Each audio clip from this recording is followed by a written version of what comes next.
శ్రీమాత్రే నమః. ఈరోజు వీడియోలో అసలు సమాజంలో మనుషులను దేవుళ్ళలాగా పోలుస్తున్నారు కదా. అయితే ఎందుకు అంటే చాలామంది ఈ మధ్య ఏమవుతుంది సోషల్ మీడియాలో కానీ ఎక్కువ మనుషులనే దేవుళ్ళలాగా సృష్టించుకుంటున్నారు. అంటే మేమే దేవుళ్ళమని, మేము ఇలా చేస్తాం, మేము ముఖం చూస్తే జాతకం చెప్తాము, మేము అంటే మీ ఫోన్ నెంబర్ చెప్తా, మీ పుట్టు పూర్వకాలు చెప్తా అని చెప్తుంటారు కదా. నిజంగా వాళ్ళకు అంత శక్తి అంటే ఒక మనిషికి అంటే ఎదుటి వ్యక్తిలోని పుట్టు పూర్వకాలు చెప్పే అంత శక్తి వాళ్ళకు ఉంటుందా?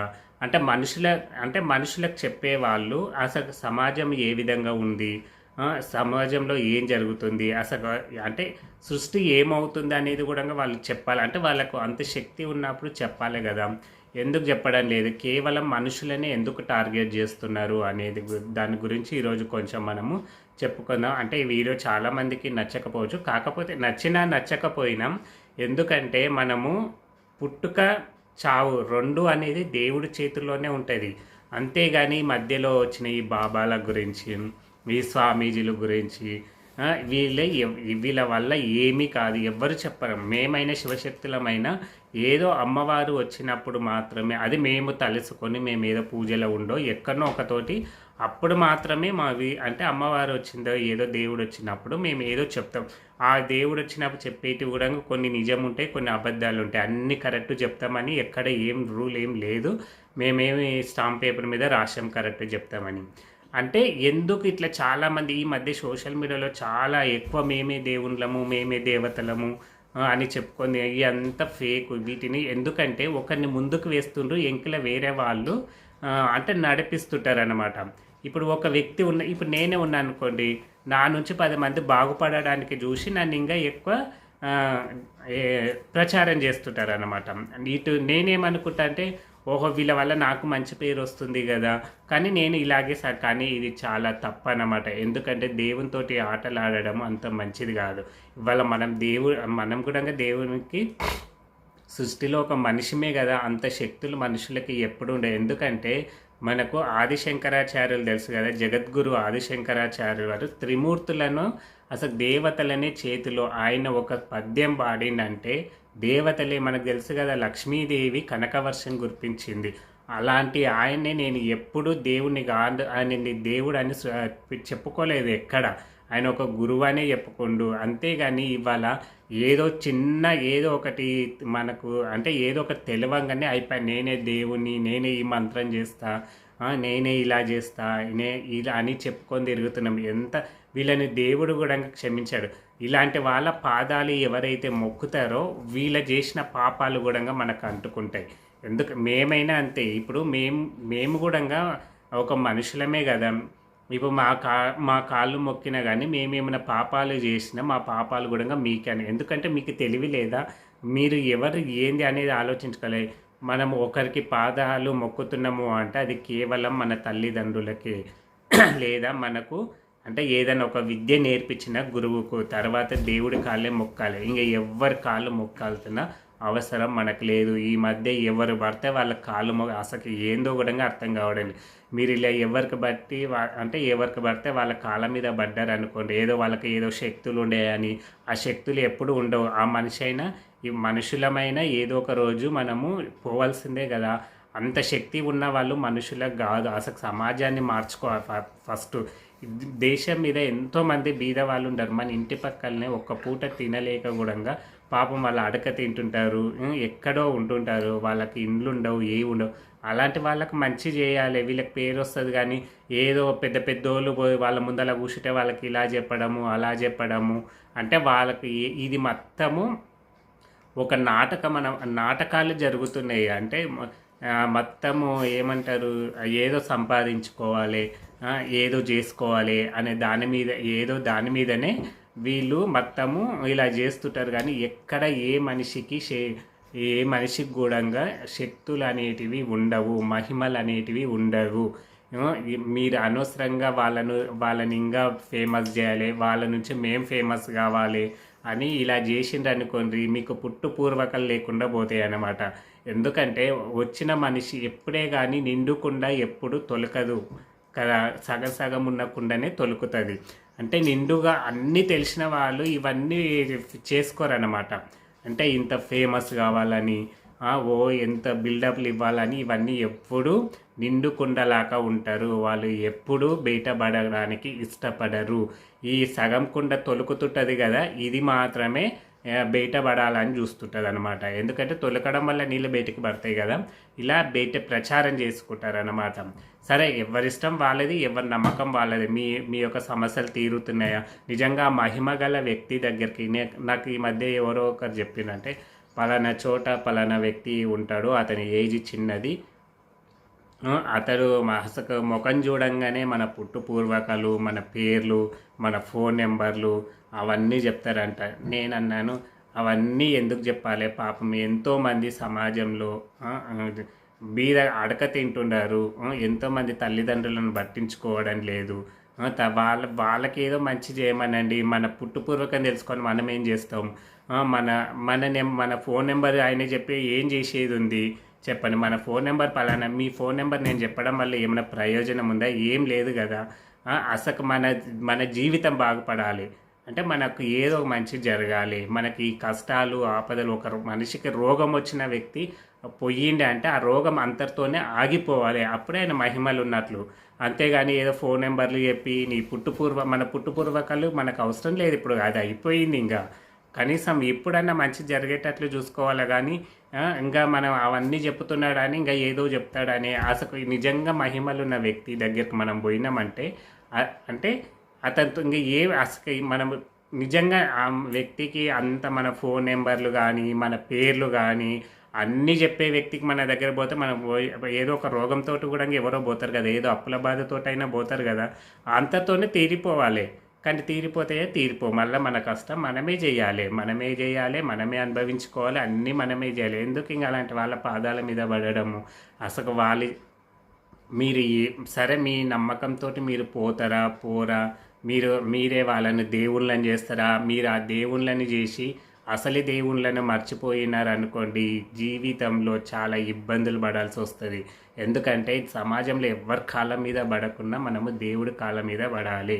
మనకు దేవుడు ఏదో ఒక మార్గం అనేది చూపిస్తాడు. దేవుడే చూపిస్తాడు మనకు. ఈ బాబాలు కానీ, గురువులు కానీ, స్వామిలు కానీ, మా వల్ల కూడా ఏమీ కాదు. మేము ఏదో కొన్ని పరిహారాలు మాత్రము, అది కూడా దేవుని పేరు మీదనే చెప్తాం. మేమే దేవుళ్ళమని చెప్పం. ఈ మధ్య అలా కూడా చెప్తున్నారు చాలామంది శివశక్తులు కూడా, మేమే దేవతలము, మేమే దేవుళ్ళము, అంత మేమే చేపిస్తున్నామని, అంత పిచ్చిలేసిన వాళ్ళలాగా చేస్తున్నారు అన్నమాట. ఉన్న దేవుడు వీళ్ళు అసలు దేవుడు పర్వదీస్తున్నారా, దేవుని ఇది చేస్తున్నారో తెలియదు. కానీ ఇలాంటి వాళ్ళకు మాత్రము బతుకున్నంగానే నరకం అనేది ఖచ్చితంగా వస్తుందన్నమాట. అందుకే మనుషులను దేవుళ్ళను ఎప్పుడు చెయ్యగండి. జనాలు కూడా కాస్త అందరూ చదువుకున్న వాళ్ళే కదా. ఇప్పుడు అందరూ చదువుతున్నారు. అవునంటే పూర్వకాలం అంటే ఎవరు చదువుకోలే కాబట్టి వీళ్ళని నమ్మి మోసపోయిండ్రు. అది ఇప్పుడు అందరు చదువుతున్నారు. టెక్నాలజీ అనేది తెలుస్తుంది కదా, ఎవరు మంచివాళ్ళు, ఎవరు చెడ్డవాళ్ళు, ఎవరికి మహిమలు వస్తాయి, అసలు ఈ మహిమలు ఎంతవరకు నిజం అనేది కూడా తెలుసుకోవాలి కదా. ఏవో చిన్న చిన్న పరిహారాలు చెప్పి ఏదో ఈ దేవుని మొక్కు అంటే సరే అంతటితో. కానీ మీ ఫోన్ నెంబర్లు చెప్తా, మీ ముఖం చూస్తే మీ పుట్టుపూర్వకాలు చెప్తా, మీ పేర్లు చెప్తా, ఇవన్నీ ఎందుకు అంటే వాళ్ళ వెనుకలో ఉన్న వాళ్ళు నడిపిస్తుంటారు. ఎందుకంటే అలాంటి వాళ్ళకు ఒక వ్యక్తిని ముందని పెట్టి వెనుకలో చాలామంది ఉంటారు అనమాట. అందుకే ఏదో ఇట్లా వాళ్ళ లోపనే ఇప్పుడు మనము ఒక చూసినాం కదా ఈ మధ్యనే, శివశక్తి సౌందర్య అమ్మాయి వాళ్ళు ఏదో గుడి అమ్మవారి లేకముందే ఏదో విగ్రహం తెచ్చి పాతి పెట్టి ఇక్కడ అమ్మవారు ఉంది అని అంత గ్లామరింగ్ జరిగింది కదా. ఇవి కూడా అంతే. అందుకే మనుషులకు ఎప్పుడే కానీ మహిమలు అనేటివి ఉండదు. ఎందుకంటే ఒకసారి వెనకకి పోండి, ఎంతోమంది ఋషులు ఎన్నో గుహలుల్లా తపస్సులు చేస్తే వాళ్ళకు దేవుడు కనుకరించక ప్రత్యక్షంగాక వాళ్ళు నరక యాతన పడారు. మనకెందుకు? అరుణాచలం రమణ మహర్షి అతను చీమలు గర్చిన, దోమలు గర్చిన ఒక గుహలో తపస్సు చేశాడు. అలాంటి వాళ్ళకే మహిమలు చూపించలేదు.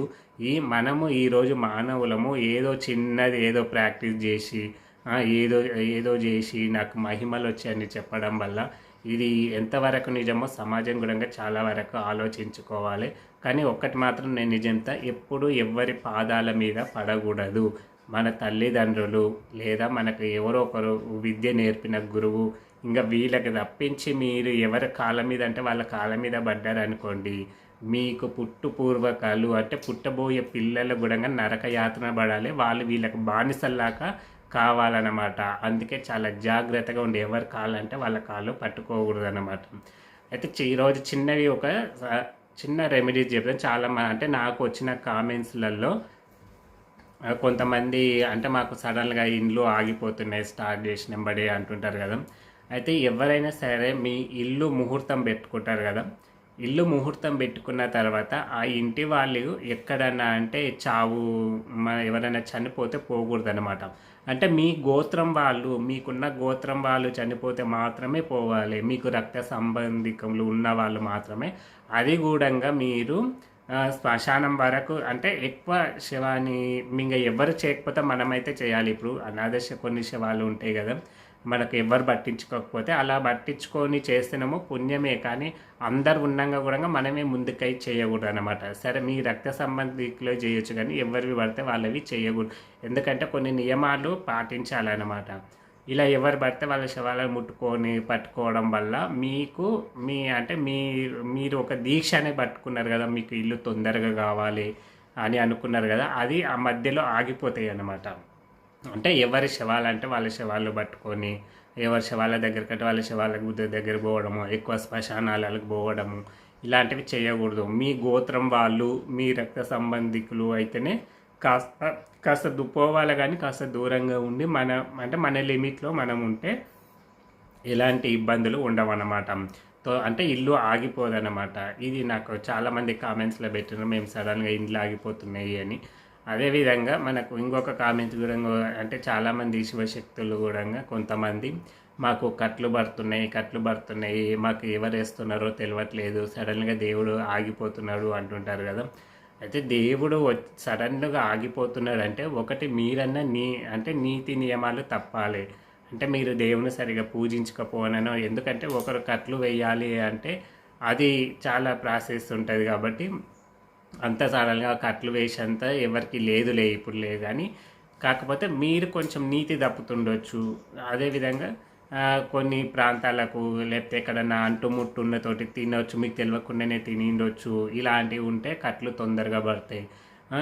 అదేవిధంగా ఎవరిని అంటే చావు అంటే ఎంబని ఇంటోళ్ళు కాక బయట చావు చనిపోతే వాళ్ళ దగ్గరికి పోవడము, ఇట్లా అనాథ శవాలకు చేయొచ్చు కానీ అందరూ ఉండి మనం ముందుకై చేయకూడదు అనమాట. అనాథ శవాలకు ఏదైనా చేసినా మనకు పుణ్యమే వస్తుంది, కానీ అందరుండి మనమే ముందుకయ్యి మాత్రం చేస్తే మాత్రం ఇది శివశక్తులు మాత్రమే. ఇలాంటి వాళ్ళకు కూడా కట్లు పడతాయి అన్నమాట, ఎందుకంటే ఎక్కడ పడితే అక్కడ పోకూడదు అన్నమాట. అయితే ఈ చిన్నది నేను ఇంకొక మరీ చెప్తున్నాను, చాలామంది ఎవరి పాదాల కంటే వాళ్ళ పాదాల మీద పడకండి. మీ తల్లిదండ్రుల పాదాలు, అదేవిధంగా మీకు విద్య నేర్పిన గురువు, ఇంకా అదేవిధంగా దేవుడి కాళ్ళు ఎట్లా రోజు పట్టుకుంటూనే ఉంటాంలే, కానీ ఇలా వీళ్ళ కాళ్ళు తప్పించి మీరు ఈ బాబాలు కానీ ఇలాంటి వాళ్ళ కాళ్ళ మీద ఊకే పడ్డారనుకోండి, వాళ్ళు ఏదన్నా తప్పు చేస్తున్నారు అంటే వాళ్ళు చేసిన పాపం కూడా మనకు అంటుకుంటుంది అన్నమాట. ఇప్పుడు నేనైనా సరే నా పాదాల మీద ఎవరు పడ్డా నేను ఒక తప్పు చేసినంటే ఆ తప్పు మీకు కూడా అంటుకోబోదు, ఎందుకంటే మీరు నన్ను ఆశ్రయించిండ్రు కాబట్టి మీకు కూడా వస్తుంది. అందుకే ఎవరి పాదాలు పట్టుకోకండి. అందరూ ఆ పార్వతీ పరమేశ్వర్ల అనుగ్రహంతో సంతోషంగా ఉండాలని కోరుకుంటున్నాను. జై శ్రీరామ్.